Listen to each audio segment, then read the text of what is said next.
Spring training is a time for players on the outside looking in to prove their worth for the MLB team. So we got some battles to look forward to for the Mariners in spring training. The first battle we're going to be looking at is in the bullpen for the Seattle Mariners. Now, we have 7 guys that are probably locks to be in the bullpen. Of course, we have guys like Andres Munoz, Paul Sewald, Matt Brash, Diego Castillo, Penn Murphy, Chris Flexen, and Matthew Festa. But there is one spot left in the bullpen. Of course, now in Major League Baseball, you can have 13 pitchers. The Mariners specifically want to carry more than that. But with a 26-man roster, generally you have 5 starters and then 8 relievers. We have 7 locks. Joe, who do you have battling out for that 8th position in the bullpen? Well, all 3 of them have been acquired this offseason, starting off with Trevor Gott, the big free agent signing at the beginning of the offseason for the Seattle Mariners. Don't shake your head at me. Second guy up is Casey Sadler, a guy that was with the Mariners previously. Obviously, you guys know Casey Sadler. We re-signed him to a minor league contract, so he's going to be competing for that final spot. And another guy that we acquired from the Milwaukee Brewers, Justin Topa. All 3 of these guys have a good chance at making the bullpen. If I had to pick one who I think is most likely, of course we would go with Casey Sadler. He was so good for the Mariners a couple years ago, but don't sleep on somebody like Justin Topa. Jerry Dipoto specifically has talked about Justin Topa's movement on his pitches, his secondary stuff as well. Justin Topa is someone that Jerry Dipoto really likes. Now, for me personally, I am actually leaning towards Trevor Gott, a guy that we brought in. I feel like he's got to be the 8th spot here. He's got to be a lock. We lost Eric Swanson. I don't think Trevor Gott's anywhere close to where Eric Swanson was last year. However, I think giving Casey Sadler a bit more time to develop in the minor leagues and potentially bringing up later on in the year, and Justin Topa, I'm not fully sold on it. So Trevor Gott is my pick there for that 8th spot. Of course, there are some guys that we could just see that are surprises out of the bullpen, including guys like Gabe Spire, JB Bukowskis, Chris Clark.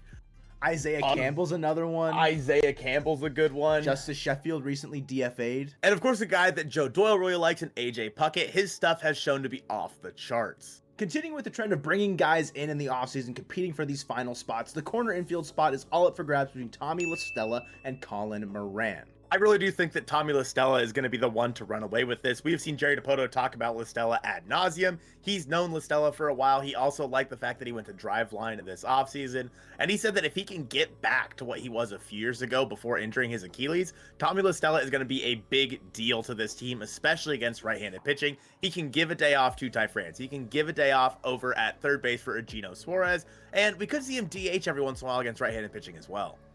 I don't know if this fully means that they're leaning towards Tommy LaStella, but the fact that he was given the spring training invite, like he was given the major league contract as opposed to Colin Moran, who was given a minor league contract with us, just with like being invited to spring training as opposed to the major league contract, I think that's kind of telling where they're leaning towards. But of course, they are going to let it play out in spring training. So whoever shows up on the day most there, whoever's putting up the best numbers there, I would not be surprised for them to win out over the other. Of course, a guy that's still a sleeper here that we haven't brought up is Evan White, an in-house guy.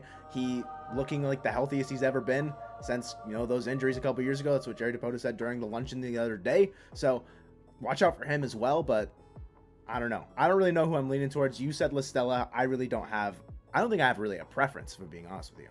Hey, you! If you're still watching, subscribe! Then, of course, we have the 5th starter spot on the Mariners roster. We've talked about this a little bit, how it's probably already kind of figured out. But we have guys like Marco Gonzalez and Chris Flexen both vying for that 5th starter spot. Jerry Dipoto has said that he kind of is leaning towards Marco. But, Joe, how do you feel about that 5th starter spot for the Mariners? I'm going to be honest with you. I'm kind of with the comments a lot of the times here. I actually like Chris Flexen a bit more. However, I understand wanting to keep him potentially in the bullpen there, use him as a 6th starter, even though Justin Hollander said during the Wednesday lunch and whatever that don't mention the 6th starter around the guys because they don't like it. So, obviously, it's just going to be a 5-man rotation.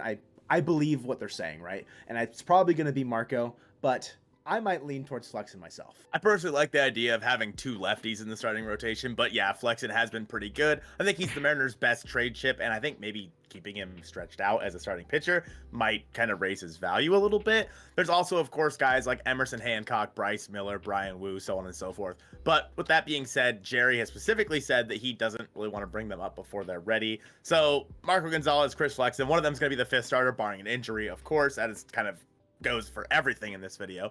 And overall, I'm fine with it. I think either of them is a fine 5th starter. And of course, like the depth that we have there as well, it's something that you're happy to have as opposed to the opposite end where you trade the guy away and then you have to bring up someone who's not ready in the minors. Having the depth, having a guy like Chris Flexen at your disposal in your bullpen, if he is not the 5th starter coming into opening day, it's definitely a good thing for the Seattle Mariners. And another place that has a bevy of depth is left field for the Seattle Mariners. However, this depth is not fully proven yet. It's guys that really haven't made their full stamp on the major league roster yet, haven't really come into their own. And we got two guys in spring training that are likely competing for that left field spot, platooning with AJ Pollock. Colton, who are those two guys? So I've talked a lot about this lately with Jared Kelenic and Taylor Trammell. I do think that it sounds like Jared Kelenic is going to get that starting left field job. Jared Dipoto has talked a lot about somebody like Taylor Trammell getting a decent chance, and he's said that Taylor Trammell looks really good, and he's shown really well out in Driveline, for example, and pairing him with somebody like AJ Pollock could be a really good idea. Of course, again, we need to see what Jared Kelenic has. Those two specifically are fighting for the left field job, but there are some other lower guys that you wouldn't necessarily expect. Joe, who are those players? I mean, Caden Marlowe is right there. If he comes out swinging a hot bat in spring, you could potentially see him,